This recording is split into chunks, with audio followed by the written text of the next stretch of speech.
تو سب سے پہلے سرکار داتا گنج بخش علی حجویری رضی اللہ تعالیٰ عنہ و ارضا و عنہ کے میں یہاں پر آپ کے اساتذہ کرام کی آپ کو فہرست بتاؤں گا کہ وہ بڑے بڑے علماء اور صوفیاء جن سے سرکار داتا گنج بخش علی حجویری رضی اللہ تعالیٰ عنہ و ارضا و عنہ سرکار نے علم دین حاصل کیا، علوم دینیہ کے لیے آپ نے ان کے سامنے زانوِ تلمذ طے کیے۔ زانوِ تلمذ طے کرنے کو کہتے ہیں جن کی شاگردی اختیار کی۔ اگر آپ ان استادوں کا نام سن لیں تو اگر ایک بادی النظر میں بندہ اگر تھوڑی سی اسلام کے علماء کی تاریخ سے واقف ہو تو وہ حیران ہوتا ہے کہ سرکار داتا گنج بخش علی حجویری رضی اللہ تعالیٰ عنہ و ارضا و عنہ نے کن کن علماء سے علوم حاصل کیے۔ اب آپ کے اس اساتذہ میں جو سب سے پہلا جو نام ہے وہ شیخ ابو العباس اشقاقی ہے۔ آپ خود کشف المحجوب شریف کے اندر ارشاد فرماتے ہیں کہ یہ جو شیخ ہیں یہ مجھ سے بڑی محبت کیا کرتے تھے، مجھ پر بڑی شفقت کیا کرتے تھے۔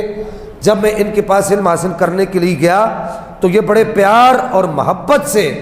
میرے ساتھ پیش آتے تھے، لیکن فرماتے ہیں میں ان سے سارے علوم حاصل نہیں کر سکا، میں نے کچھ علوم ان سے حاصل کیے اور پھر میں آگے کی طرف چل پڑا۔ دوسرے شیخ کا نام سنیے، شیخ ابو جعفر محمد المصباح السیدلانی۔ سرکار داتا گنج بخش علی حجویری رضی اللہ عنہ و ارضا و عنہ ان کے بارے میں ارشاد فرماتے ہیں کہ میں نے ان کے پاس باقاعدہ طور پر زانوِ تلمذ طے کیا اور جو بقیہ جو علوم تھے وہ میں ان کے پاس جا کر حاصل کرتا رہا، اور ان کے ہاتھوں کی لکھی ہوئی کتابیں جو انہوں نے خود لکھی تھی فنون کے اندر، علوم کے اندر، وہ میں نے ان کے سامنے بیٹھ کر پڑھی، ان کو خود سنائی، لیکن یہاں سے بھی مجھے علم کی جو میری تشنہ لبی تھی، یعنی جو علم کی جو پیاس تھی وہ میری نہیں بجھی۔ پھر آگے سرکار داتا گنج بخش علی حجویری رضی اللہ عنہ و ارضا و عنہ ارشاد فرماتے ہیں کہ میں ایک ایسے شیخ کے پاس گیا کہ جو شیخ جو ہے وہ نہر پہ جا کر اگر وہ پتھر مانگتا تھا تو اللہ تعالیٰ اس شیخ کو نہر میں سے پتھر کے بجائے ہیرے جواہرات اور موتی عطا فرماتا تھا۔ تو میں نے دیکھا کہ وہ شیخ جن کے پاس میں علم حاصل کرنے کے لیے گیا وہ شیخ ان موتیوں کو اٹھا کر واپس نہر میں پھینک دیتے تھے، وہ کہتے تھے میری ضرورت یہ نہیں ہے، مجھے پتھر چاہیے، میں پتھر لینے کے لیے آیا ہوں۔ کہنے لگے کہ میں نے داتا صاحب فرماتے میں نے ان سے بھی باقاعدہ طور پر اور باضابطہ طور پر علوم حاصل کیے۔ ان شیخ کا نام ہے شیخ ابو القاسم عبد الکریم بن حوازن القشیری، امام قشیری کے نام سے جو مشہور ہے، جن کا رسالہ قشیریہ بھی مشہور ہے، اور ان شیخ کا ذکر، ان سے بھی آپ نے علوم حاصل کیے۔ ان کا ذکر سرکار داتا گنج بخش علی حجویری رضی اللہ عنہ و ارضا و عنہ نے اپنی اس کتاب کشف المحجوب شریف کے اندر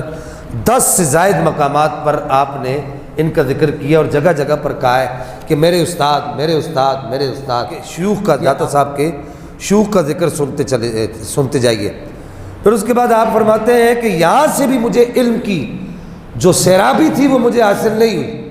پھر میں شیخ ابو القاسم علی الگرگانی کے پاس گیا، بہت بڑے عالم تھے شیخ ابو القاسم علی گرگانی رحمہ اللہ،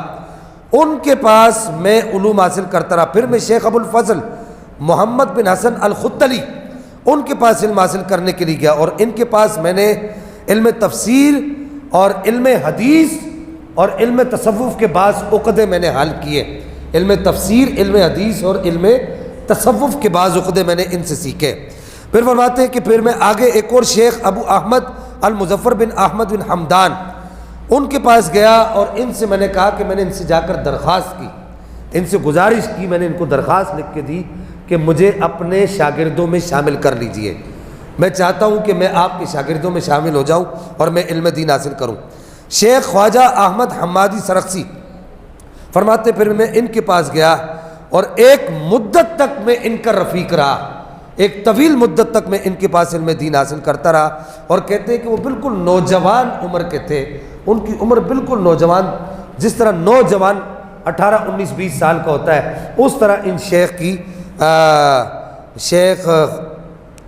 شیخ خواجہ احمد حمادی سرخسی کی